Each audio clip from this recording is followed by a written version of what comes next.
Estamos aqui, apostos, para começar mais um Morning Show, a sua revista radiofônica na rádio Jovem Pan, até às 11h30 da manhã. Morning Show. Vamos lá, olha só, hoje temos muito a tratar nessa segunda-feira, 27 de fevereiro de 2017. Muito bom tê-los conosco em mais um Morning Show.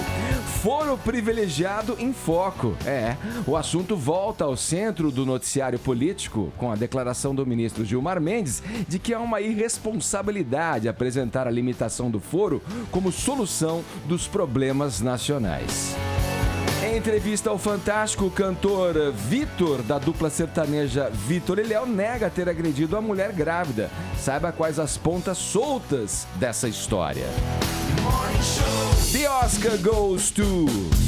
A la Miss Universo, a cerimônia mais badalada do cinema mundial, faz lambança na hora de anunciar o vencedor na categoria Melhor Filme. A gente vai comentar esse e outros destaques do Oscar com os nossos convidados de hoje aqui no Morning Show. O crítico Paulo Gustavo Pereira e o editor de moda Jorge Wakabara. Esses são alguns dos destaques, algumas das atrações desse Morning que está começando e, claro, também falaremos do quê? Da festa do Momo, do carnaval também neste Morning Show. Paulinha, eu vou começar com você dando bom dia porque você tá maravilhosa hoje. Você tá totalmente hollywoodiana, eu diria. Eu tô pronta pra ir pro bloquinho. Hoje eu estou de Kim Kardashian. Olha, eu poderia arriscar até que a tua hashtag hoje fosse em torno do carnaval, mais uma vez. Afinal de contas, estamos no meio da festa do Momo. Você tá louco, né? Ontem eu fiquei até as 3 da manhã acordada e você acha que hoje eu venho com uma hashtag de carnaval? Mas pelo jeito que você tá vestida, e quem nos assiste pelo YouTube, aliás, o nosso canal no YouTube, vai lá, você vai encontrar todos os vídeos do programa em youtube.com/morningshowjp. Já podem ver que você vai, obviamente, escolher uma hashtag voltada... Olha o que a falta de sono faz com a pessoa. Relacionada ao Oscar. A gente vai falar de Oscar, de premiados, de looks, de gafes, discursos, enfim. Vamos tentar acertar aqui, né? Não fazer o mesmo que aconteceu na noite de ontem, animou a minha madrugada. A hashtag de hoje é Oscar no Morning. Vamos lá? Vamos remar? Vamos para os assuntos mais comentados do Brasil. Tem prêmio se a gente chegar aí entre os mais comentados, os 10 mais comentados do país. Hashtag Oscar no Morning. Vocês podem comentar, postar gifs, fotos. Vocês gostaram do resultado do Oscar? Vocês discordaram? Enfim, estou aqui para conversar com vocês nas redes sociais, afinal sou Kim Kardashian Morning Show hoje. Agora eu vou te corrigir, vamos tentar acertar. Como assim? Não é fácil acertar, abrir um envelope e falar um nome. Queria dizer que eu acertei. Nós vamos falar sobre esses seus acertos daqui a pouco. Queria dizer que eu que acertei, velho. Dá pena, hoje você vai ganhar alguma coisa, aguardem. Vou aqui então nessa onda e pedir para os nossos ouvintes interagirem com mensagens de voz ou mensagem de vídeo, mandando pra gente aqui pelo WhatsApp. 11 931 7009 é o nosso WhatsApp para você participar também, fazendo o seu comentário sobre o Oscar, tá bom? Dizendo se você gostou dos premiados, se você acha que houve alguma injustiça, se você curtiu o visual das estrelas. Dê uma de comentarista do Oscar aqui pra gente pelo 11 931 7009, que é o nosso WhatsApp. E ao final do programa, já sabe, temos a nossa camiseta, a disputada camiseta aqui do Morning Show para ser sorteada entre os participantes. Te convido, portanto, a passar a próxima hora e meia colado aqui na Jovem Pan. O Morning tá só começando. Vamos lá. Segunda-feira, a gente já disse aqui que vai falar muito sobre ainda o Oscar, sobre o carnaval, mas, como é costume, como é praxe aqui no programa, vamos abrir o noticiário falando sobre política e poder. Hoje eu vim pra cá, tava aqui na redação lendo a entrevista do ministro Gilmar Mendes no Estadão, e nessa entrevista, nesse papo com o ministro do Supremo Tribunal Federal, houve aí a afirmação dele de que é uma irresponsabilidade apresentar a supressão do foro privilegiado como uma panaceia, como uma solução para os problemas nacionais. Augusto, bom dia a você. Começo ouvindo o teu comentário a esse respeito.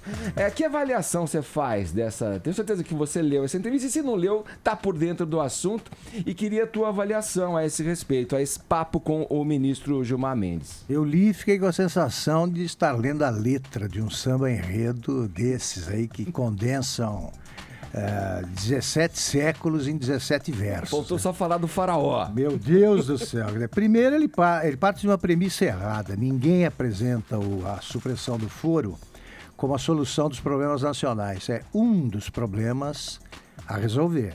O foro tem de ser regulamentado, revisto com muito rigor, porque não é possível que ele, como o próprio ministro reconhece, que o foro privilegiado, se estenda a 22 mil pessoas. Não pode, está errado. Vamos lá, alguns pontos da entrevista, vou citar poucos, nós vamos tratar de Carnaval e Oscar, como você disse aí. Mas o Gilmar deve ter saído de algum bloco aí, saiu mal. Por ele diz o seguinte: só 8% dos homicídios são desvendados no Brasil. As pessoas só são investigadas quando passam a ter foro privilegiado. Eu só registro que o Supremo Tribunal Federal, o índice de condenações é inferior a 1%. Então, se eles investigam, não descobrem nada, ou descobrem e não levam em conta. Diz que, bom, esse é o melhor momento. Se se quer acabar com o foro, é para todos. Os juízes respondem, não. Se se quer acabar com o foro, é para todos, é a tese que fundamenta o quê? A suruba do Jucá. Então é o primeiro dos ministros a aderir à suruba do Jucá. E eu sou a favor dessa suruba, porque eu acho que tem mesmo que reservar o foro privilegiado para muito poucos presidentes dos 3 poderes, por exemplo. Ele próprio, na continuação da resposta, ele diz que, falam que são 22 mil autoridades. Ora, são 17 mil juízes. Como é que pode existir essa multidão com foro privilegiado? Por que os juízes não são julgados pelos próprios juízes? Se os juízes não confiam no judiciário, quem é que vai confiar? Então vai vendo a contradição. Aí ele diz que... quantos membros do Ministério Público também? Isso é uma ideia é uma prova da falência do foro privilegiado. É um instrumento completamente deformado. E, enfim, ele fala de de decisões exóticas do Supremo, e eu só, como último registro, essas decisões exóticas são tomadas porque no Supremo, se eu não me engano, agora não tem um único juiz de carreira que tenha feito concurso para ingresso da magistratura. O último foi o César Peluso. Os outros são advogados e professores que não sabem julgar, não estão habituados a julgar e, no entanto, se encarregam dos julgamentos mais importantes da história do Brasil. Está tudo errado. Ele, por exemplo, foi o autor da decisão que livrou do caso do caseiro Francenildo Costa, livrou de punições o Antônio Palocci, preso por reincidência, agora em Curitiba. Ele decidiu que o Palocci não tinha culpa nenhuma no estupro da conta bancária do caseiro, que o teve como estuprador. Então o Gilmar Mendes inventou o estupro sem estuprador, que era o Palocci. Ele disse que houve o estupro, condenou o presidente da Caixa Econômica, condenou mais um, e livrou o Palocci. Essas são decisões exóticas. Então é para acabar mesmo esse foro privilegiado do jeito que há. O Augusto, ele defende, reconhece que deve haver um aperfeiçoamento com relação ao foro. Isso radical, ele coloca ali, imputa essas mudanças ao Congresso, essas mudanças teriam que passar por lá e tal. E tem o argumento dele, de que eu queria que você olhasse por esse foco, de que o foro, na verdade, é para proteger a instituição e não o indivíduo. Você acha que isso, imagino pelo que você falou até agora não, mas eu vou te passar a pergunta, seria suficiente para convencer quem é contra o foro, até por conta, entre outros motivos, ter a sensação de que o foro até então, na prática, serviu só para proteger aí, em muitos casos, corruptos? Eu acho que protege de punições, livra de punições, nesse sentido, não preserva a instituição. O Congresso está desmoralizado também porque nenhum deputado é punido pelo próprio Supremo. Sim. O Supremo não pune, quer dizer, os 120 e tantos condenados pela Operação Lava Jato dão uma ideia da eficiência da Justiça Federal. Não há nenhum condenado pelo Supremo, nenhum. Os julgamentos não andam, eles não sabem funcionar como júri, os integrantes do Supremo não sabem julgar isso aí. E o Supremo nasceu para tratar de questões constitucionais e não para julgar criminoso comum. Criminosos comuns são ladrões com imunidade parlamentar. Isso precisa acabar. Certo. Vamos seguir aqui em frente, vamos girar o assunto, mas ainda falando dos problemas que afligem esse nosso Brasilzão, meus queridos ouvintes, prestem atenção nesse dado aqui, meus amigos. 1 em cada 5 bebês nascidos por ano no país tem mãe adolescente. Aí eu vou tratar com a Ellen, vou querer ouvir aí os detalhes a respeito desse levantamento preliminar do DataSUS, Ellen. E aí, o que você pode dizer pra gente? Bom dia. É carnaval, né? Vamos começar lembrando esse momento aí, que é um momento de procriação profícua na sociedade, né? As pessoas vão se confraternizar, então é sempre bom lembrar. Mas é um dado bastante sério, a gente brincou aqui no início, mas é um dado bastante sério. O DataSUS fez esse levantamento que ainda é preliminar, né? Mas que fala que é um número, não só é um número elevado, 1 em cada 5 bebês aí que nascem no país terem mães adolescentes, mas é também um dado que ele se mantém alto no país, diferentemente de outros países em que esse número é um número em queda. Aqui no Brasil ele é um número estável, a gente tem mães jovens que se perpetuam. Hoje a Folha de São Paulo, por exemplo, traz uma matéria que eu acho que os dois cases, ou seja, os dois casos que são contados ali, se retratam muito. Eles contam a história de uma mãe de 40 anos que teve a filha com 17 e a filha hoje com 17 está tendo um filho. Isso todo mundo conhece um caso assim. E aí eu quero relatar, eu acho que um caso que traduz bem. Eu antes de me formar em jornalismo, enquanto eu fazia faculdade de jornalismo, eu dava aula numa escola pública da minha cidade, da rede municipal. Então eu dava aula para pré-adolescentes, crianças de 5ª a 7ª série, a 8ª série do ensino fundamental na época, antes de ter a mudança. E eu acho que isso retrata bem o que a gente está falando, porque todo mundo diz assim, não, tem filho hoje é porque quer ter filho, porque tem informação e todo mundo sabe como se tem.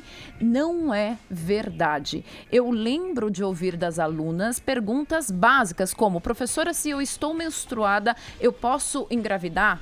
Professora, assim, coisas que são muito básicas, parece que todo mundo sabe e que não sabe. Então, começa por aí. Nós temos uma deficiência muito grande na informação. A gente tem a sensação de que quando a gente convive só com pessoas da nossa classe social, pessoas que frequentam uma boa escola, que fazem um curso de idioma, que têm conversas, que vão no ginecologista já a partir da primeira menstruação, isso é uma coisa rara, gente. Isso é um nicho da sociedade que vai no ginecologista uma vez por ano, a partir da primeira menstruação, e aí o ginecologista já começa ali a dar a primeira pílula anticoncepcional e tudo mais. Ou, por exemplo, que hoje em dia está se dando o luxo de fazer um movimento de questionar o uso excessivo de pílula anticoncepcional. Isso é um movimento muito fechadinho, muito centrado, que não está ocorrendo no grande Brasilzão. E aí a gente está falando o seguinte, mais do que isso, né? Nós temos essa concentração no estado do Norte e Nordeste, onde tem mais mães adolescentes, e quanto mais vulnerável, mais o número de mães jovens. Sim. O que isso leva ainda em consequência? Grande evasão escolar e baixa inserção no mercado de trabalho. A gente está falando de mães que são jovens e que abrem mão de educação, que abrem mão do mercado de trabalho e que criam os filhos de uma maneira que é muito diferente do nosso padrão, assim, não, eu não posso ter filho porque eu não posso pagar um colégio particular, né? Não, o primeiro filho, à medida que já consegue ali mais ou menos se virar, já cuida do outro. Então, vem muitos filhos na sequência. Então, o que está se pensando em relação a isso que se fez em outros países? É pensar em programas que você possa dar para essas mães anticoncepcionais que duram mais tempo, né? Se fala em um DIU, que é um DIU que você implanta e fica lá durando mais tempo, fica 3, 4 anos na mulher. Ou o implante subcutâneo, que é um implante que a gente coloca no braço, né?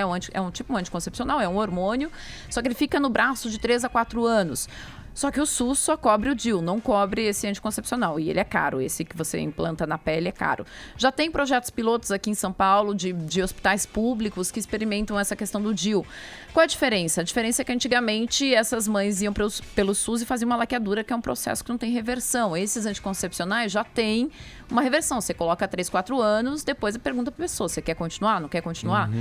Mas antes de mais nada, o mais importante mesmo é se pensar em educação. Se você não tem acesso, e em geral essas meninas não têm acesso mesmo, não se conversa em casa. Adolescente tem uma mente super vulnerável, assim, de não vai acontecer comigo, terminou o namoro, para de tomar pílula, porque terminei namoro, então logo não penso que, né, vou transar agora, para de tomar pílula. Então a cabeça realmente é muito vulnerável, é muito, acho que não vai acontecer comigo, só rola com as minhas amigas.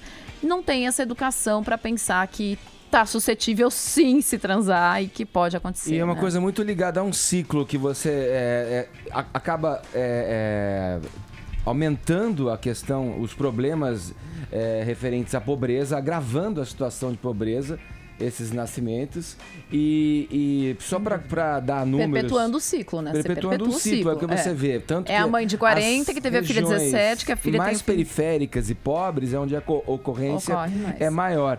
E nos dados dessa pesquisa, Ellen, fala que no mesmo período ali, de 10 anos... Essa taxa se mantém no Brasil em torno dos 21% dentro dos nascimentos de crianças. Enquanto nos Estados Unidos houve uma queda de quase a metade, né? 44%. No mundo inteiro há uma queda, né? E o Brasil, assim, no mundo que a gente diz, Estados Unidos, Europa, você vai falando, né, de sociedades um pouco mais com maior escolaridade. E olha quanto isso está ligado à educação. É justamente isso, está ligado à informação, à educação. No Brasil isso se perpetua, fica no mesmo índice. Vamos lá, vamos agora com o assunto que está em destaque desde a sexta-feira e tem abalado aí, especialmente o mundo da música sertaneja. A história de que o Vitor Chaves, da dupla Vitor e Léo, teria agredido a mulher, a Poliana Chaves, que está grávida do segundo filho do Vitor. Ontem ele se pronunciou a respeito do caso, deu uma entrevista ao programa Fantástico que eu queria repercutir com você aqui, Vini. Ele nessa entrevista um pouco disse, né, que só negou a acusação que de quer agressão, proteger a intimidade da família, tal. A exposição. Pois é, eu pensei que eu ia chegar aqui segunda-feira de carnaval, falar de notícia boa, dos bastidores, né? E aí teve essa notícia realmente que pegou todos de surpresa na sexta-feira, quando a Poliana Chaves, que está grávida, né, prestou uma queixa numa delegacia de Belo Horizonte, acusando aí o Vitor, da dupla Vitor e Léo, de tê-la agredido por motivos fúteis, né, que é o que diz no boletim de ocorrência. Ela disse que foi jogada no chão e que recebeu diversos chutes. Tudo isso tá no boletim de ocorrência, tá, Edgar? É bom a gente falar isso pra gente entender depois a carta que ela divulgou. Ela disse ainda que após as agressões foi impedida de sair do apartamento por um segurança e pela irmã do Vitor. E que uma vizinha ouviu os pedidos de ajuda dela e chamou o elevador para que ela conseguisse aí sair do prédio, né? Ela relata que também na delegacia recebeu algumas ameaças da irmã do Vitor por mensagens eletrônicas, né? Enquanto fazia o boletim, Enquanto fazia o boletim. A Poliana depois seguiu para uma delegacia de mulheres, só que aí não quis esperar para prestar esclarecimentos e também não quis fazer o corpo de delito, que seria a forma dela comprovar tudo isso que ela estava falando, né? Só que aí no sábado ela retornou na delegacia de mulheres, foi ouvida, foi levada para o ML para fazer o corpo de delito, mas até agora os resultados ainda não foram divulgados, Edgar. A mãe do Vitor também foi à delegacia e também prestou uma queixa, né, aí na polícia, dando outra versão do caso, dizendo que a mãe do Vitor, que se chama Marisa Chaves, né, ela disse que a Poliana chegou no apartamento dela por volta das 11h30 da manhã, que ela estava um pouco transtornada, um pouco agressiva. Depois que ela tocou a campainha, ela abriu a porta, ela já entrou de forma agressiva, alterada, falando ofensas, xingamentos, né? E que aí o Vitor, depois disso, e quebrando alguns objetos também da casa. Isso na alegação da mãe. Isso na alegação da mãe do Vitor. O Vitor chega no apartamento e tenta conter a Poliana, segurando-a pelo braço. E aí a mãe do Vitor diz que ela se joga no chão e começa a se debater, né? Essa a outra versão do caso. E depois ela foi para casa dessa vizinha mesmo, aí já ela fala uma outra versão de que ela não desceu pelo elevador, desceu pela escada, então é tudo muito desencontrado, né? Agora, quando chegou no domingo, Edgar, ontem a Poliana divulgou uma carta pela rede social dela e aí meio que desmentiu a história toda. Voltou atrás. Voltou atrás, dizendo que, confirmando que houve sim um desentendimento familiar, né, que abalou profundamente, e que não tem parentes nem amigos em Belo Horizonte. Isso daí também não entendi o porquê que ela quis dizer isso, né? E que ela teve uma discussão com a sogra, na qual o Vitor não a apoiou e que tentou contê-la, e que ela achou na polícia uma forma e um lugar onde ela se sentiria mais amparada. Só que ela diz, e agora que é importante destacar, em nenhum momento ela considerou que tivesse ocorrido algum crime, principalmente do Vitor, e que por isso ela disse à polícia que não tinha interesse na apuração da natureza penal. Ela afirmou que o Vitor não a machucou, isso na carta, e nunca a machucaria. E para comprovar isso, ela aceitou fazer a perícia no ML e que apesar de toda a repercussão, ela e o bebê estão em pleno estado de saúde. E aí que faz a gente estranhar muito o caso, né? Porque... deixa eu só fazer uma observação. Mesmo. Bem estranho, e uma questão sobre o não considerar a violência, tá? Quando a gente coloca a Lei Maria da Penha no Brasil, a Lei Maria da Penha vem ser instituída no Brasil, ela justamente vem para muitos casos que às vezes a mulher se sente constrangida. Muitas vezes acontecia isso. A mulher, ela é vítima de violência em algum momento e aí depois ela diz, puxa, mas como é que vai ficar minha família? Como é que vai ficar a minha situação? E ela vai lá e retira a denúncia. Então, a Lei Maria da Penha vem para proteger essa mulher, para que o Estado entenda que ela está numa situação de risco e siga a investigação mesmo assim, para proteger essa mulher, né? Então, isso também é uma coisa importante. A situação está estranha, não se sabe o que houve, o que não houve, tem que ser investigado. Mesmo ela retirando a denúncia? Mesmo ela retirando, porque isso ocorre com muitas mulheres. Às vezes ela não quer para proteger o filho, para proteger não sei o quê, né? Porque tem um status ali, ele já tem uma filha, né? Isso. Então, o Estado tem essa obrigação, sim, para não ser omisso e investigar. A partir do momento que ela prestou a primeira queixa, a Lei Maria da Penha continua com as investigações, mesmo sem uma nova apresentação dela na polícia. Mesmo que ela peça para retirar. Mesmo que ela tenha colocado essa carta na rede social, que vai entrar também na investigação, mas tudo isso vai ser analisado a partir de agora. E o Vitor, né, Edgar, participa do programa The Voice Kids, da Rede Globo, que é um programa infantil, um programa que envolve, que reúne a família no sofá de casa, lá todo mundo para assistir. E aí a gente ficou se perguntando como que a Globo vai lidar com isso, até porque o programa já estava gravado, né? Bom, o Vitor pediu para ser afastado do programa, mas como estava já gravado, a Rede Globo apenas editou o programa cortando todas as partes que ele falava, em que ele era mostrado. Então só mostrava o Léo, que é o irmão dele. E o André Marques, antes do programa começar, explicou a situação.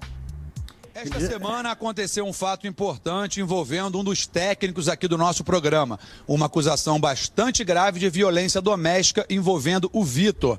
A Globo repudia toda e qualquer forma de violência e acredita que essa acusação precisa ser apurada com rigor, garantindo o direito de defesa na busca da verdade. O Vitor, inclusive, nos procurou, informando que iria se afastar do programa para se dedicar totalmente a esse caso. Augusto queria falar alguma coisa, Augusto? Não, eu só queria dizer o seguinte, eu comentei outro dia que nenhum crime passional é surpreendente, ele é precedido de momentos de violência como este, que evidentemente aconteceu. Sim. Então ela está sob risco e é sobretudo por isso que o Estado tem mais que investigar. Eu acabei de ver ontem, por coincidência, o documentário que trata do julgamento do O.J. Simpson. E a promotora termina dizendo isso em 94. Olha, continuem confiando na justiça, as mulheres que sofrem de qualquer tipo de violência doméstica, denunciem e tal. E essa moça está vacilando. O Estado tem de investigar. Claro que houve isso. O Vitor já teve períodos de depressão aguda. Aí ele tem um passado que pode justificar esse tipo de reincidência, né? Esse negócio não aconteceu pela primeira vez, não. E ela está se expondo ao risco deliberadamente. E vem a público uma situação da intimidade deles ali, né? De um relacionamento que já se mostra violento nesse ponto, pelo menos o que chega pra gente é isso, e que ela teria tentado recuar depois, provavelmente, de uma conversa, de uma administração também, porque ele é uma pessoa de uma pública, avaliação isso da prejudica carreira, demais a que imagem eu vou fazer dele. com a minha carreira, veja bem, pra onde a gente vai junto com isso. É né? mesmo. Agora, isso não pode ser maior do que a gravidade em si da ação. Ele é um dele ótimo ali, né? compositor, é um cara que faz umas letras diferentes aí no gênero dele, ele é muito bom. Como o O.J. Simpson era muito bom no esporte. Né? Bom, ontem o Fantástico foi atrás aí do Vitor, né, para ouvir alguma palavra dele. E aí a repórter do Fantástico entrevistou ele lá no aeroporto da Pampulha, em Belo Horizonte. Ele estava acompanhado da esposa e da filha e dos pais da esposa dele. Ele pediu para que eles não fossem filmados de frente, apenas de costas, porque ele sempre quis ressaltar que não queria expor, né, ali os seus familiares, e negou a agressão. Edgar? A única coisa que eu posso dizer é que a minha família é meu bem maior e que toda a minha postura sempre foi de preservar a família. Eu vou continuar fazendo isso. Toda essa exposição me pegou de surpresa. Eu jamais agrediria alguém na minha vida, muito menos minha esposa, né, que está grávida do João. A minha postura vai ser continuar preservando a família e me preservando de toda uma exposição altamente negativa e com a qual eu vou lidar em recolhimento com a minha família. A repórter ainda tentou insistir em algumas perguntas, mas ele falando que não poderia falar nada para não expor a família dele. A repórter até perguntou assim, mas se não houve agressão, ela tem algum tipo de transtorno? E aí ele também evitou dar alguma resposta, né? Então agora as investigações seguem, como a Ellen falou, né? A lei, ela tá amparada aí na Lei Maria da Penha, e agora o próximo passo é encontrar algumas testemunhas, provavelmente a vizinha, né? E também imagens ali do circuito de segurança. O Vitor segue afastado do The Voice, tem mais um programa gravado com ele, né? No próximo domingo. Acredito que também será cortado e provavelmente ele vai ser afastado do programa aí nas próximas edições, e segue só o Léo, Edgar. Falado, Vini. Agora 10h30, horário de Brasília.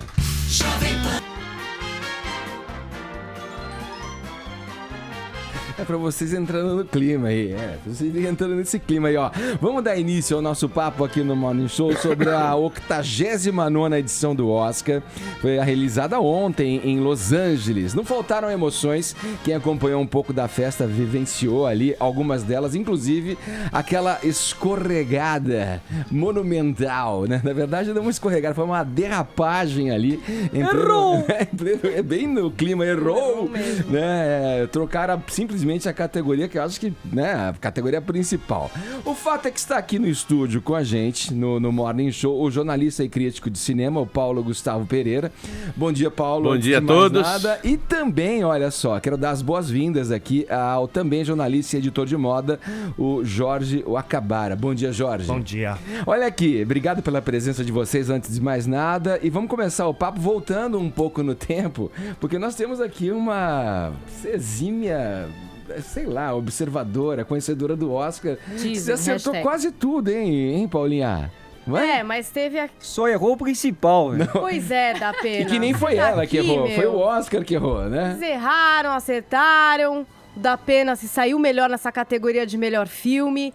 Ele acertou que ia dar Moonlight, por isso hoje eu tô aqui com ele. Vou dar um abraço no da pena. Só que o resto ele errou bastante coisa, né? Não, enquanto falar bem da verdade. Eu acertei o que interessa. Enquanto você abraça o da pena, a gente tem vamos resgatar esse vídeo teu com os seus prognósticos que acabaram se confirmando ali. Vamos lá, solta aí, Bruno. Olha lá. Vamos fazer uma aposta aqui, já que você é tão espertão? Vamos lá. Então vamos lá, querido. Vamos falar quais são os filmes que a gente acha que vão vencer o Oscar, tá? Eita, agora. Eu gosto de aposta, hein? Rápido. É muito rápido. Melhor filme. Moonlight. La La Land, Cantando Estações. Melhor diretor. Moonlight.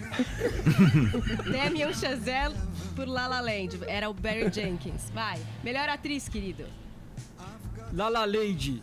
Emma Stone, tô com você nessa. Ela que Ele vai tem. ganhar. Melhor ator. O Greenfield do Até o Último Homem. Não vai ser esse não. Vai ser o Casey Affleck por Manchester à beira-mar. Coadjuvante, você quer apostar também? Qual que é a opção? Nem sabe, né? Não lembro. Agora aposta no cara do Moonlight que você vai comigo. É ele que vai ganhar, o Moonlight. Marcela Ali. E melhor atriz coadjuvante... Viola Davis, velho. Vamos fazer esse coro. Vai ganhar a Viola Davis por Um Limite Entre Nós. Olha, vamos conferir se eu vou acertar na segunda. Eu não sei. Acertei quase tudo, velho. É, né? Eu só descobri que eu errei, que eu acertei Moonlight hoje Tá até de manhã. confuso, fala a verdade. Eu só descobri hoje de manhã porque ontem, quando anunciou La La Land, eu quebrei a televisão, velho. Ficou nervoso, né? Mas todo mundo ficou, né? Foi realmente uma coisa inesperada pra quem cobre a cerimônia. A gente já tava numas de ok, gente, é Então. isso, 7 prêmios, La La Land, boa noite, não mudou nada. Quando a gente descobriu Mudou tudo, isso, né, né? na Que o Warren verdade. Beatty e a Faye Dunaway simplesmente tinham recebido um envelope com o nome da Emma Stone, que tinha ganho melhor atriz, e não o envelope de melhor filme, e lido, né? Tipo, Ah. La La Land. E aí eu pergunto pra você, Paulinho, e pra você, Paulo, que estavam ali na transmissão aqui pela Jovem Pan, o que vocês sentiram? Como é que Qual foi foi a esse reação, momento? né? Como é que vocês Olha, reagiram a isso? Eu primeiro, em não sei quantos séculos de Oscar que eu acompanho, que eu cubro, eu fiquei assim, estarrecido. Nunca se pisou na caixa inteira dos tomates como eles fizeram ontem. Porque não dá pra entender. Trocar um envelope de um prêmio que já foi dado... Ainda tá estranha essa história, tá? O envelope duplicado, ainda mais a Pricewaterhouse é muito cheio de Protocolos, né? nossa senhora, uma coisa é você, na hora lá, não enxergar o que tá, acho que é isso aqui, e falar tudo. Agora, trocar envelope, não, isso é muito estranho. Foi uma lambança. Nossa. Né? É, porque estavam comparando com o caso lá do Miss Universo, mas no Miss Universo foi uma atrapalhada do apresentador, né? Que ele que deu errado. O Warren Beatty até se desculpou e dá pra perceber que ele realmente falou a verdade, porque quando ele abre o envelope, ele olha, e aí ele olha dentro do envelope, tipo, não tem mais algum papel aqui dentro? Não é possível. É. E aí ele pega e fala, tipo, eu não vou falar, fala feio, fala aí, querida. Não Paga sei, esse se mico vira. aí, já viu. E é Tinha- ela tava quem tudo anuncia errado, né? né?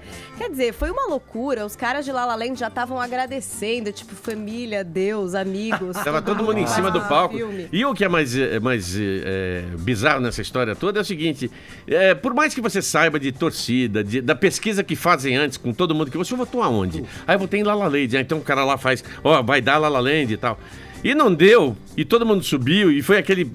Eu nunca vi um pesadelo. Eu me sentiria. Eu faria que nem o da Atena, quebraria a televisão e ia embora, porque eu tava postando no Moonlight. Palhaçada. Né? Agora, nunca vi isso acontecer. E pra piorar a história, se fosse só esse o erro, né? A academia comete erros todos os anos, ninguém muito divulga. Hoje de manhã, quando eu consegui levantar um dos olhos para poder enxergar as manchetes, o Variety e o Hollywood Reporter estavam falando assim, no In Memoriam, né? Eles fizeram uma homenagem para... Eu anotei aqui com a letra que eu dormi ontem. Assim. A Jennifer Aniston falou sobre o Bill Paxton, que morreu e não deu tempo de colocar no In Memoriam, né? Mas homenagearam a figurinista Janet Patterson, que ganhou o Oscar de O Piano, só que botaram a fotografia da Jane Chapman, que trabalhou com ela, era a produtora. Então você imagina Tá a Jane viva, né? lá na Austrália... Nossa, mas eu tô viva! Gente, liga pra lá que eu tô viva! Bizarrice, né? Agora, insuperável essa de trocar os envelopes. Essa Mas daí o fato de ter ganho Moonlight também mudou tudo o que a gente diria a respeito do Oscar, né? Se tivesse ganho La La Land, ia ser o protocolar, assim, tinha mais maior um. número de indicações, lá. Agora ganhou Moonlight, que era a esperança de muita gente, um filme independente, de baixo orçamento, que toca em assuntos bastante importantes, principalmente agora nos Estados Unidos. Então, a homossexualidade, a questão do uso de drogas, periferia. Olha, tava tudo ali nesse filme. Um filme lindo, fotografia muito boa, trilha sonora caprichadão mesmo. E aí, quando ganhou, mudou tudo que a gente poderia falar. Porque era pra falar, tá bom, ó, gente, La La Land ganhou... A gente até tava brincando, 50% de aproveitamento, né? 14 indicações.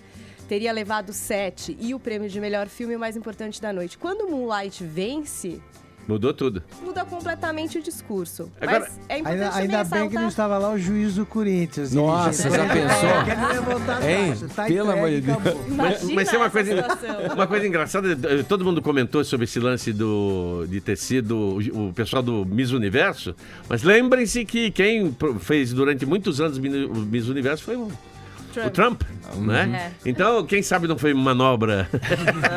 Agora, Adoro uma Foi a conspiração. vingança Ó, dele. eu até tava um pouco mais adiante no roteiro aqui, mas como você falou dele, tiveram algumas cutucadas durante a Excelentes cerimônia. e sutis. Vamos lembrar É. algumas? Vai, conta pra gente. o Jimmy Kimmel mesmo fez muitas piadas, mexeu muito com a Meryl Streep, com a história da rixa da Meryl Streep com o Trump, especialmente. Então, que ela era overrated, né? Tipo, achavam demais dela.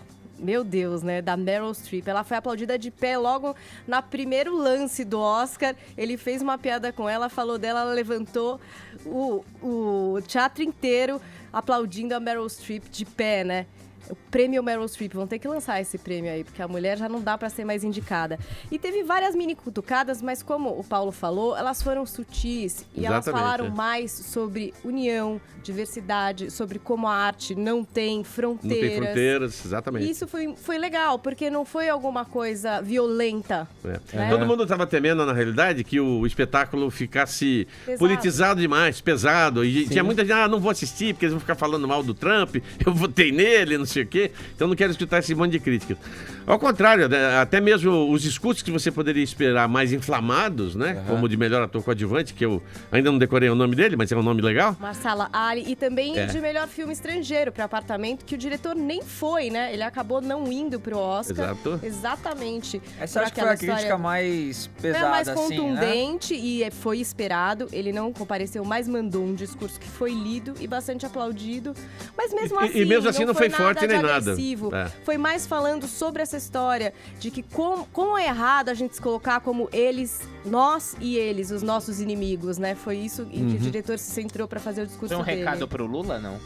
Putz, eu acho que vale pra todo mundo. Posso te falar esse negócio? Não, isso é no Emmy. O Emmy é The Walking Dead, ele pode Mas a do concorrer. Jimmy Kimmel foi a melhor. A do Jimmy Kimmel mandando o tweet pro Trump. O Jimmy Kimmel mandou esse tweet pro Trump perguntando se ele estava acordado e também dizendo que a Meryl Streep tinha mandado um oi. Agora, acho que deve ter sido um dos tweets mais retweetados da mais história. de 300 assim. mil já tinha. Deixa eu colocar o Jorge na conversa, trazer aqui o Jorge para nossa conversa. Jorge, esse tapete vermelho aí, na tua opinião, foi mesmo o mais sexy dos últimos tempos? Eu poderia incluir aqui uma manchete. Pelo contrário. Uma manchete de editorial de moda, assim, fendas, transparências e ombros descobertos deram o tom. Não, eu acho que teve Não deram nada, Tom. muita manga longa, muito corpo coberto. Se La La Land tivesse ganhado, ia ter sido o Oscar mais conservador dos últimos... A louca, né? Mas não é, você não acha? É. E inclusive teve uma crítica ao Trump também no tapete vermelho. Tinha uma fitinha, inclusive a Ruth Negga que estava concorrendo, ela estava usando uma fitinha azul, tipo aquela fita da AIDS, só que era azul. E com uma sigla, que é uma associação que vai contra as ideias do Trump também, enfim. Então até no tapete vermelho teve essa onda de enfim, críticas ao presidente. Mas diz pra gente, quem é que tava bem vestido, na tua opinião? E teve uma polêmica muito forte nessa história de roupa, exatamente com a Meryl Streep. Exatamente. Mas aí não contra o Trump, mas contra o Karl Lagerfeld, que é o grande cara da Chanel. Conta um pouco desse caso que mobilizou os fashionistas. Acho que todo mundo só queria saber o que ela tava vestindo, porque ela erra muito na hora de se vestir, a Meryl Streep. Eu não diria que ela erra. Ela, inclusive, como ela também já é tão... Ela pode. Ela tão empoderada, pra usar uma palavra da moda, né? Ela pode, enfim, usar o que ela quiser. Eu sou da opinião que todo mundo pode usar o que quiser, na verdade. Mas o Karl Lagerfeld, que é o estilista atual da Chanel, ele deu uma declaração pública falando que ela não ia usar Chanel, que ela tinha falado que ela ia usar, que ela... né? Enfim, tinha pedido pra usar. Eles já estavam fazendo a roupa lá na Chanel, que é alta costura, então é sob medida, com as medidas dela. Aí ela falou, parem as máquinas, não vou usar mais, no meio do caminho. Ele disse que era porque uma outra marca ia pagá-la pra ela usar uma roupa no tapete vermelho. Essa prática é comum em Hollywood? Só que a Chanel não faz. Não paga pra ninguém Quer usar dizer, roupa. Karl Lagerfeld diz que a Chanel não faz. Então, Ele falou não, enfim, não vou cobrir essa oferta e vou contar pra todo mundo, falou pra todo mundo. E aí, acho que no mesmo dia do Oscar, ontem mesmo ou um dia antes, ela foi a público e falou: ele está me difamando, é tudo mentira, é uma calúnia, eu não aceito. Porque daí ele deu um pedido de desculpa, mas foi um pedido de desculpa bem qualquer coisa. E ela falou: eu não aceito esse pedido de desculpa, não foi um pedido de desculpa contundente, e isso foi publicado no mundo inteiro, e agora a minha 20ª indicação, que é o meu recorde aí, vai ficar ofuscado por essa história imbecil, com toda a razão. Quer dizer, tem os dois lados da história, a gente não sabe exatamente, né, qual que é o verdadeiro, talvez nenhum dos dois seja verdade, mas ela falou que o Ele Sabe, que é o vestido que ela usou, não pagou pra ela usar.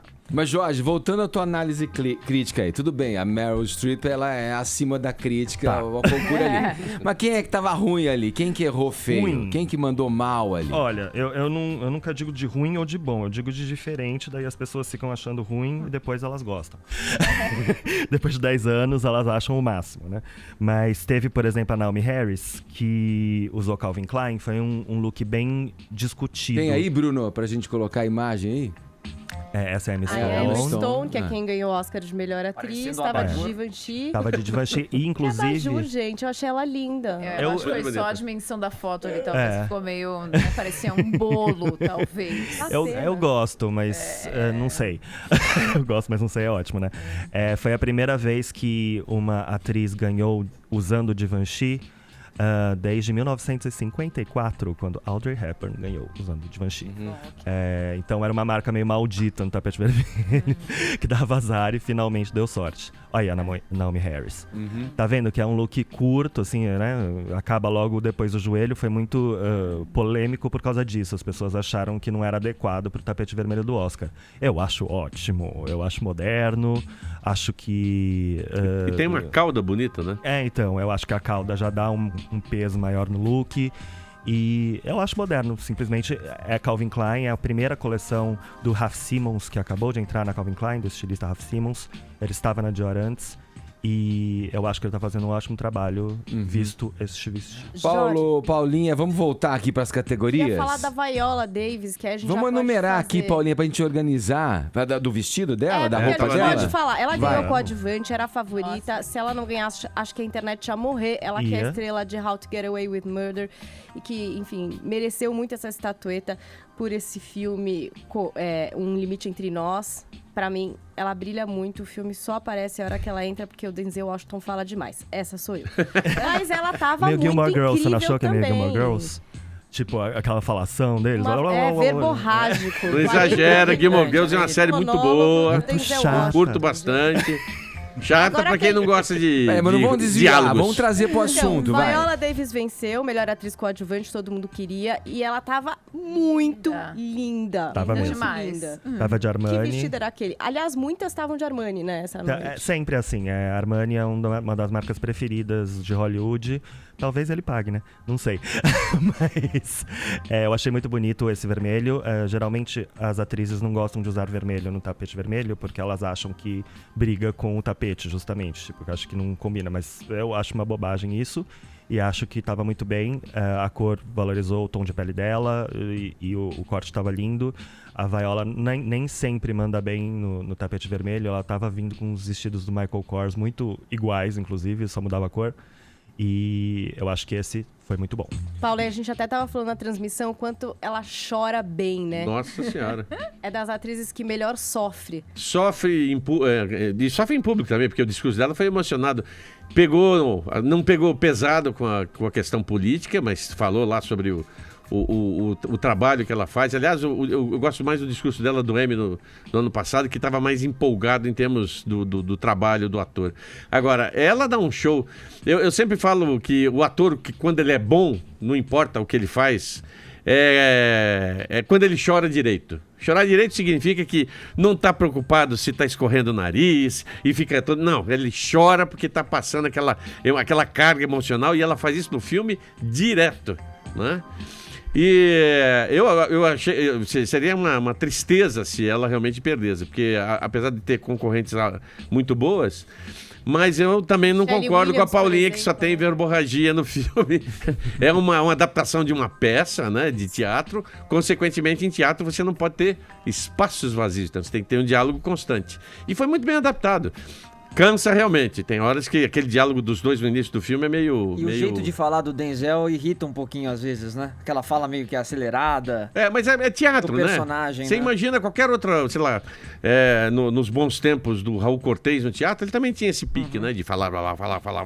Ó, daí nos coadjuvantes teve o Mahershala Ali, que foi o primeiro muçulmano da história a vencer um Oscar. Ele tá muito incrível em Moonlight, ele só aparece na primeira parte do filme. O filme tem 3 partes, né? Da vida de um garoto negro que mora num bairro pobre em Miami, que se descobre homossexual no decorrer dessa história. É uma história bastante emocionante. Ele também tá em House of Cards, pra quem, enfim, olhou o rosto e não lembrou da onde. E também ele é o vilão de Luke Cage, que virou uma brincadeira recorrente na internet, pra quem curte a série Luke Cage. Participou do Estrelas Além do Tempo.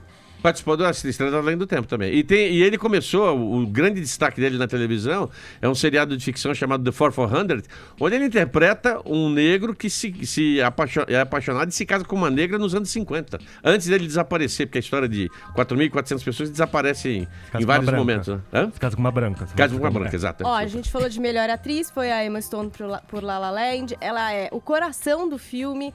Mesmo você que não quer gostar de La La Land, sei lá por que razão, ela é uma graça nesse filme, mereceu muito, foi aplaudidíssima. E ela é super humilde, é uma atriz super cool, simpática em todas as entrevistas. Acho que ainda vai longe. Eu não posso gostar de um filme agora. E o melhor ator foi o Casey Affleck, por Manchester à beira-mar, que foi um dos caras mais deprimidos que eu já vi na vida. Na história do cinema, com certeza. Meu Cara Deus. do Kaique Brito. Coitado. Não, vocês ficaram satisfeitos, pelo que eu entendi aqui, com os prêmios de ator coadjuvante, né? A gente passou pela Viola Davis e pelo Mahershala Ali, que a Paulinha falou. Agora é o seguinte, você falou dos negros aí, né? Da questão do negro. Foi uma espécie de redenção, na opinião de vocês, esse Oscar aí, que foi muito criticado em edições anteriores. No ano passado. Não é? Por Nossa, discussões white, em torno do né? racismo, tudo. Eu não duvidaria disso, não. Apesar que eu sempre acho que a qualidade do trabalho é que deveria ser levada em consideração, não a questão política, ou de cor, ou de sangue, se é RH positivo ou não. Mas é óbvio que ficou evidente que a academia teme pelo futuro, né? Porque afinal de contas vai completar 90 anos.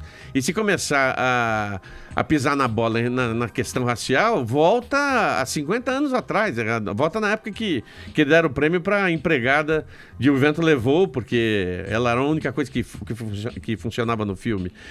Agora, eu acho que até deu uma maneirada. Poderia ter, se o Denzel ganhasse... Poderia ter ganho, né? Tá? Muita gente achava que o Denzel Washington poderia desbancar o Casey Affleck, coisa que depois não aconteceu, né? E seria o segundo ator negro a ganhar pela segunda... Quer dizer, seria o primeiro a ganhar pela segunda vez o Oscar, né? E a reação dele foi meio estranha, não foi, do Denzel, na hora do Denzel anúncio? Washington é todo meio estranho. Você viu que Ele quando ficou entrou meio- aquela caravana da coragem dentro do... que o Cameron colocou dentro para poder conhecer os atores lá, ele foi tirar uma fotografia, mas ele tava meio, sei lá, meio incomodado. Quando a Viola citou ele também não... Não, aí ela chamou ele de meu capitão, porque na verdade foi um projeto dele, né? Ele quis levar essa peça para o cinema, participou da adaptação, é o diretor, é o protagonista, então ela agradeceu a ele. Mas também deve ser difícil, né? Ser um projeto seu e uma outra pessoa ser reconhecida, talvez role até um recalque, Vini. Mas sabe o que eu achei legal, Ed? Você perguntou isso daí. O Oscar tinha muitos indicados democráticos, de todas as raças, todas as cores. Então só aí A diversidade já foi tava contemplada. diverso. Então, Foi. quem ganhou, se foi o Casey Affleck ou outra pessoa...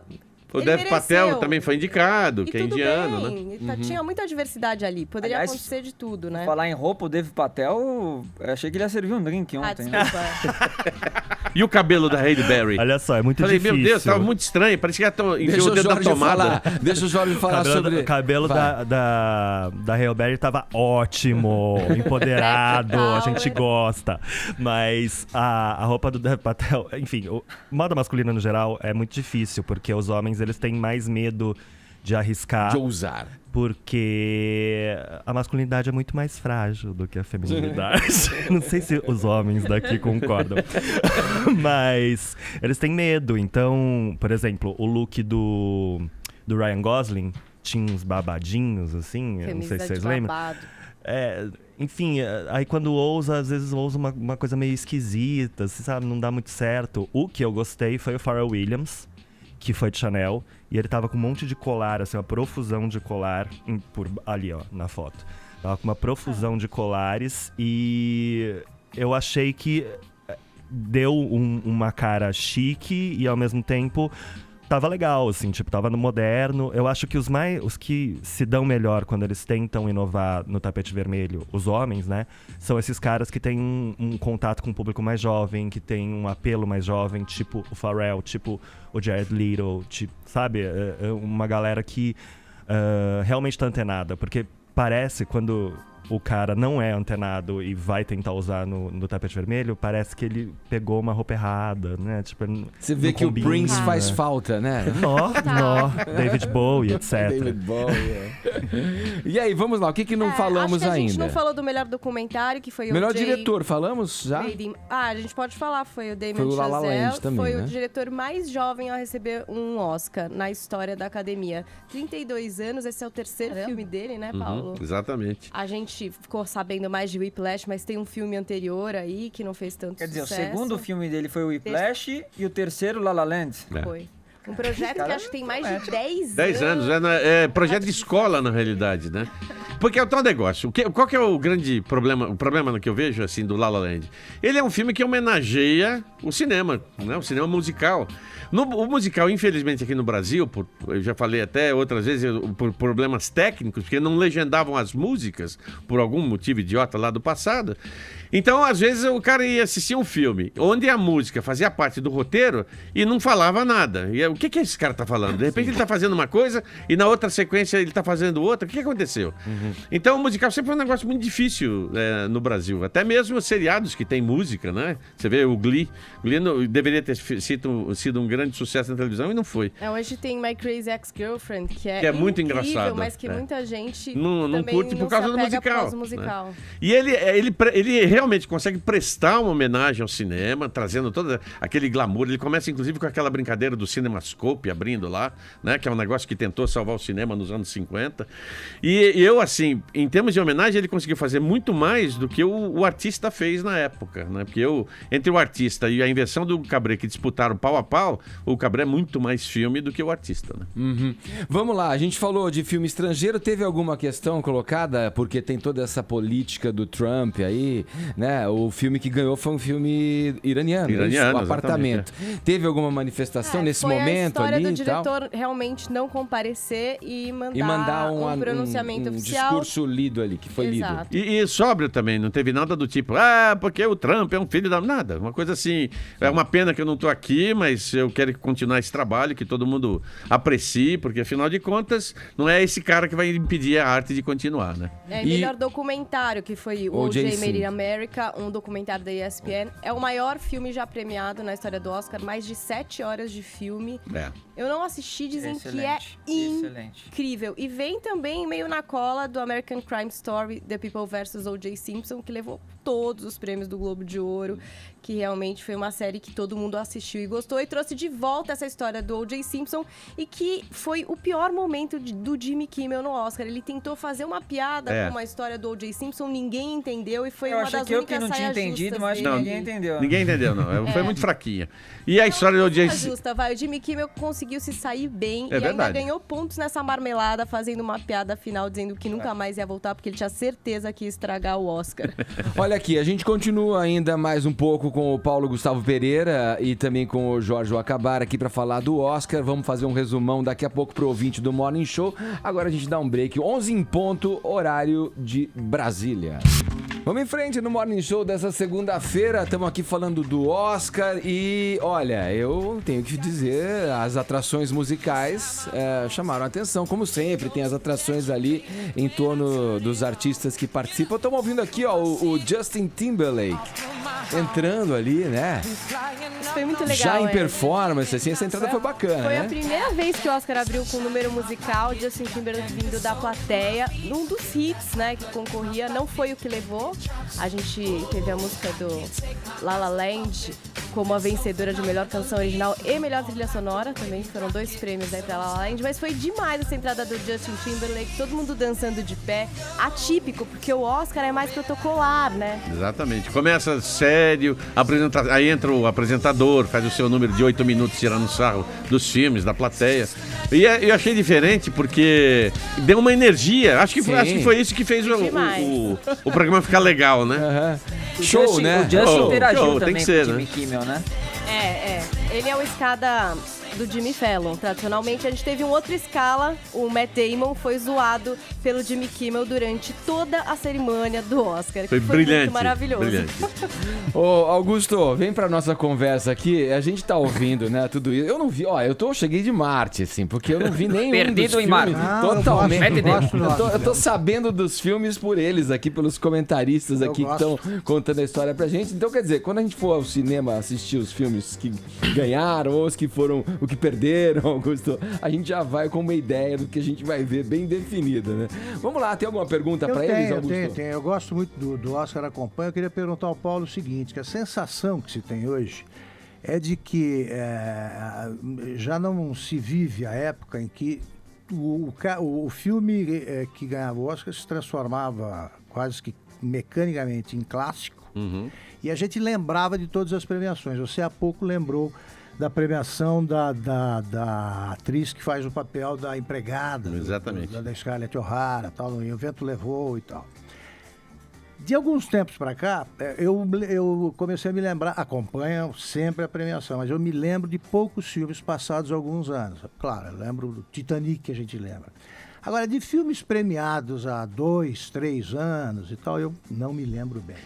Você acha que os filmes premiados agora serão lembrados como eram os vencedores de antes, daqui a alguns anos? Você acha que ainda existe, por exemplo, aquela discussão, Marlon Brando vai comparecer, não vai ser, né? Nunca, não topar, mandou uma índia uma vez para representá-lo. Isso aí significa o quê? Perdeu o glamour, a importância, o Oscar, o que mudou? Seria o fim do clássico? O clássico é gozado, é difícil você definir o que é clássico, por exemplo. Será visto daqui a 20 anos. Sim, e que tem o mesmo peso, que não envelheceu a ideia. Por exemplo, Casablanca continua, para mim, o melhor filme romântico de todos os tempos. Eu adoro aquele filme, principalmente a cena em que ele fala assim, de todos os lugares do mundo, aquela maldita tinha que vir, não é bem isso que ele fala, né? Tinha que vir no meu boteco. O que acontece é que hoje você está bombardeado por tudo quanto é canto de possibilidade de assistir filme. Você assiste no celular, no computador, no banho, em qualquer lugar. Isso faz com que, às vezes, um filme, por exemplo, como Manchester era Bem Era Mar, que é um filme denso, o próprio Moonlight, 2 filmes pesados, com uma mensagem complicada, não é para qualquer público. Então, às vezes, o Oscar tem esse problema de teoricamente, ser uma difusão de várias ideias, né? São 9 indicados agora, porque, obviamente, pisaram na bola no passado, deixar alguns filmes importantes no rol dos indicados, e agora qualquer coisa vale. Então, nem sempre os indicados são aqueles que mereciam estar ali naquela lista. Uma das coisas que eu notei, que eu conversei ontem, foi assim... o faroeste é um gênero americano. Ninguém discute. Inventaram o faroeste porque tá lá. Eu lembro que nos anos 50, de 20 séries na televisão americana, 19 eram westerns. Tinha um filme seriado para tudo quanto é caso. E hoje tem no Oscar o A Qualquer Custo, é o preço, eu sempre confundo. A Qualquer Custo? Sempre confundo. A qualquer custo. A Qualquer Custo. Que é um western moderno.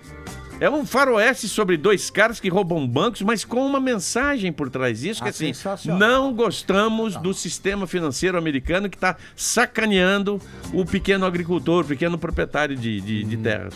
E eles fazem o quê? Uma homenagem. Esse, eu acho, de todos os filmes, vai ser lembrado daqui a 20 anos. Mas o problema tá mais na arte. Desculpa, eu quero entender um pouquinho. Tá muito mais na forma de fazer arte, na forma de receber a arte. Eu não consigo conceber. As duas coisas. Porque, por exemplo. Ou talvez até um pouco, e aí eu vou fazer uma provocação. O Oscar desse ano tem todo o lado positivo de a gente fazer a discussão da militância, mas a própria militância levou ao Oscar, talvez, filmes que não mereceriam estar lá. O documentário 13ª Emenda é ótimo para eu passar para os meus alunos em sala de aula, mas não é arte. Não, é muito pesado. E aí que tá. La La Land é um filme light, é um filme legal, bonito, é uma comédia romântica. Mas não é arte. Tudo muito lindo discutível. pra ver na sessão da tarde, mas... Esse é o problema. Esse filme vai ser o filme da sessão da tarde, enquanto que o Sessão de Gala vai ser a qualquer custo. Mas sabe o que é mais louco? Aí a gente teve um exemplo até na noite do Oscar, que é De Volta pro Futuro.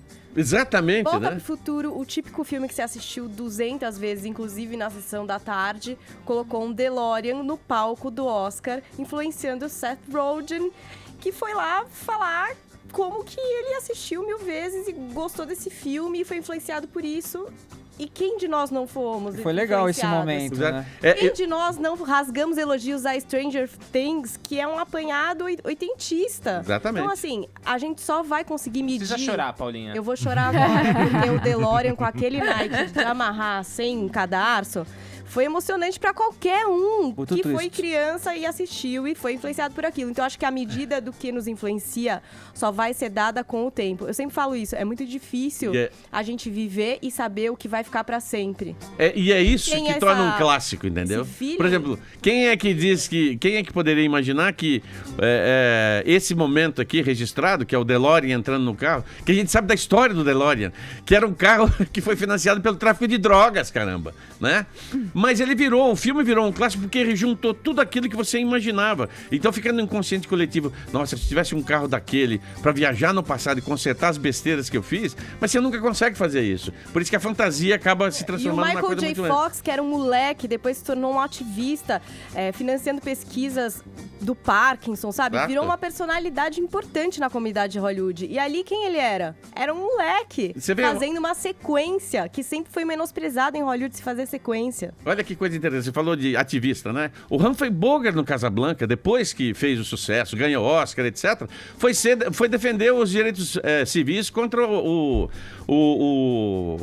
McCarthy no Comitê de Atividades Anti-Americanas. Foi lá, juntou um monte de, nós não podemos fazer essa coisa, afinal de contas nós temos liberdades para defender, isso aqui é uma panaceia e tal, e defendeu o direito do cara ser o que ele é, o direito político, se ele vai votar em XYZ. Agora, eu acho que são esses instrumentos que tornam um filme um clássico. Eu assisti a primeira vez e O Vento Levou, tá?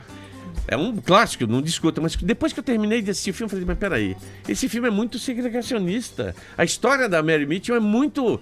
sabe, eu sou o Sul é mais importante que qualquer coisa. Peraí, não é mais importante. E tem lá o início da Ku Klux Klan. Mas os Estados Unidos eram assim. Eram assim, você não pode negar a história, né? Como eram, É duro quando você fica recontando a história, então você tem que... Agora todo mundo... Não tem anão no filme, tem prejudicado verticalmente. O politicamente correto começou a encher o saco dentro do cinema. E eu acho que quando escapam, por exemplo, o filme Moonlight, em nenhum momento se fala sobre a questão explicitamente gay, sobre a questão do envolvimento da classe média no consumo de droga, mas está tudo lá. Quer dizer, é uma aula de civilidade sobre o que está acontecendo do outro lado da sua cerca, né? Meu Deus, teorias, reflexões, teses. Fiquei até arrepiado comigo mesmo. Eu comecei a pensar o que será que o nosso ouvinte está achando de tudo isso e o que ele diria a respeito do Oscar. Lembrou o Denzel agora. Vamos colocar aqui algumas sonoras dos ouvintes participando pelo nosso WhatsApp e falando sobre o Oscar. Cadê o pessoal? Ué. Troca o envelope, Edgar. Será que trocou o envelope? Errou! Ué. Pega o outro envelope aqui. Aqui, pega esse daqui. Vai dar certo agora. Será que vai? Tenta. Não tá. Chama a Faye Dunaway. Vamos voltar para as teses, reflexões. Deixa eu fazer uma pergunta, Edgar. Deixa eu fazer uma pergunta pro Jorge. O Augusto trouxe essa discussão à tona em relação ao que pode passar para a história como clássico. Tá. Como é que essa discussão se dá no mundo da moda? Como é que você vê a cerimônia de hoje em relação às cerimônias do passado no que diz respeito à moda e às discussões geradas por ela? Eita. Essa é boa. Ó, primeiro que na moda, o clássico na moda, ele... na verdade, a moda odeia o clássico, né? A moda quer o novo. Então já é outra situação ali. Segundo que, assim, obviamente a gente lembra de muitos looks dos tapetes vermelhos anteriores, só que a história do tapete vermelho foi se construindo junto com a história da academia.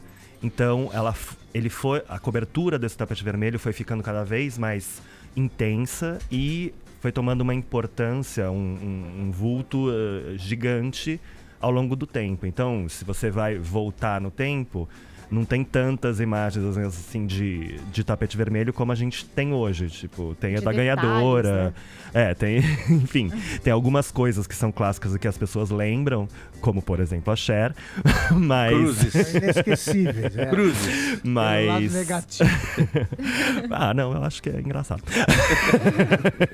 Mas hoje, quando você vê toda essa cobertura que tem intensa, é muito mais influente na moda, é como se fosse o maior desfile do mundo, porque tem muito mais mídia espontânea, visibilidade para as marcas. Se a indicada ganha, aquela marca simplesmente vai estar na capa de todos os jornais. Verdade. Então, é uma propaganda de graça e isso é uma indústria gigantesca. Inclusive, por isso que essa discussão da Meryl Streep de tá recebendo para usar o vestido, não tá recebendo, ela é muito... Realmente ela faz sentido porque é uma propaganda. Então, assim, tem gente que recebe mesmo e tá certo, eu acho. Na minha opinião, tá certo. Tá desfilando para 1 bilhão de pessoas naquela hora, ué, por que não? Exatamente. E, fora isso, existe também o fato de que os fashionistas em si, eles ficam meio chateados com essa história, porque eles são românticos, né? Falam, mas daí então ela vai receber pra usar aquele vestido, não é porque ela gostou daquele vestido?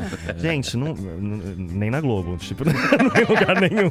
Almoço grátis já era, né? Olha aqui, pessoal, chegaram os envelopes dos ouvintes aí, aqui. Chegaram. Vamos ouvir. Bom dia, Morning Show. Eu sou a Ana de Garça. Oi. E olha, sobre o Oscar, a premiação em si, eu não tenho nada a comentar.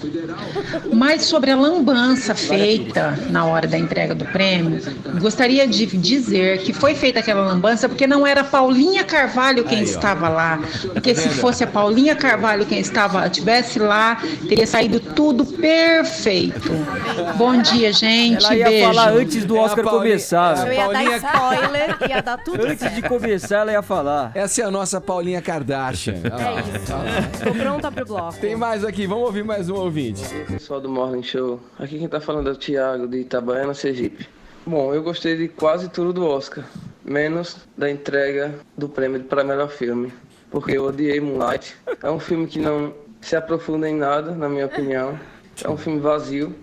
O filme tem 3 fases do moço lá. A primeira fase é muito boa, a segunda é mediana e a terceira é horrível. A Chegada seria melhor, La La Land perfeito. Mas Moonlight não. Essa é a minha opinião.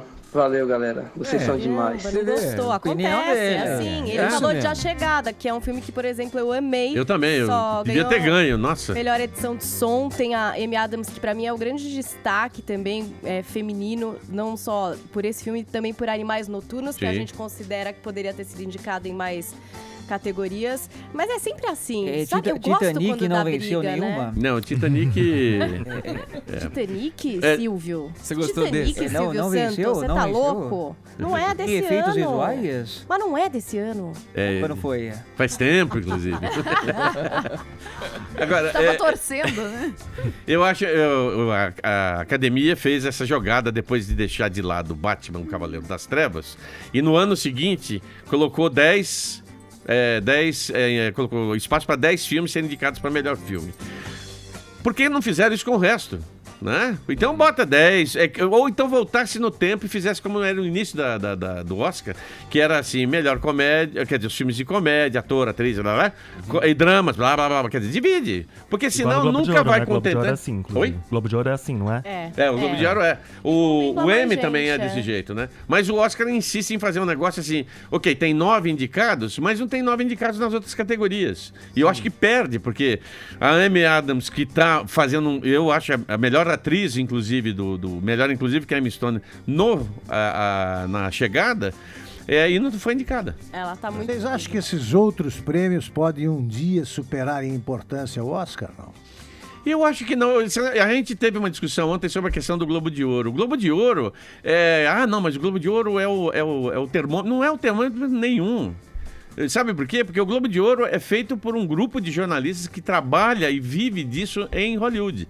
Então, o gosto deles, às vezes, bate com o gosto da academia, mas não é toda hora. Por exemplo, estamos vendo aí, quem ganhou... Paulinha, quem ganhou o Globo de Ouro esse ano? De melhor filme, Moonlight e La La Land. Se dividiu entre os dois e agora a gente viu que no Oscar emplacou o Moonlight. Então, não, por quê? Porque a academia ainda acha que o filme dramático... O drama é mais importante do que uma comédia romântica ou um musical, né? Amigos, infelizmente nosso tempo se esgotou. Eu só queria, nesse bololô aí, perguntar pra Paulinha como é que tá a nossa hashtag rapidamente aí, Paulinha. Hashtag Oscar no Morning se divide entre pessoas que estão em Marte com o Edgar e outras que querem sua opinião a respeito do Oscar. Vocês podem depois conferir aqui, tem muitos... GIFs, memes e, enfim, muita gente lembrando que apareceu o Lázaro Ramos e também o seu Jorge falando dos filmes da vida deles ali no especial do Oscar. Foi um assunto também bastante comentado nas redes. O diretor Babenco, né? Apareceu no Babenco no In Memoriam. Bom, eu queria agradecer aqui a presença no Morning Show, do Paulo Gustavo Pereira e do Jorge Wakabara, que estiveram aqui para comentar, né, as principais atrações e os destaques desse Oscar. Obrigado, viu? Obrigado eu. Muito mesmo. Quer dizer, uma honra. Agora, para onde os ouvintes devem seguir para saber mais do trabalho de vocês? Bom, e apesar de ter comentado o Oscar, meu negócio é série de televisão. Já até fui convidado pela Paulinha para participar do podcast, então eu tô no site besttv.com.br. Você dá spoiler também ou não? Hã? Você dá spoiler também? Às vezes, só de filme. Eu só dou sobre Logan. O da Pena não gosta. Então você vai gostar da Paulinha. Ele vai me adorar, que a gente já tá se amando desde ontem à noite. Exatamente. E você, Jorge? Bom, eu trabalho no site da Lilian Patti, sou editor-chefe do site da Lilian Patti, então pode entrar lá para ler as coisas que nós estamos dando no www.lilianpatti.com.br. Boa, obrigado aí pela presença de vocês. Então agora 11h23, horário de Brasília. Olha aí, você que tá no canal oficial do Morning Show, pode se inscrever por aqui, ó. Esse é o caminho. Assim você recebe todas as notícias a toda hora, também pelo YouTube do Morning Show. Vai lá, ó.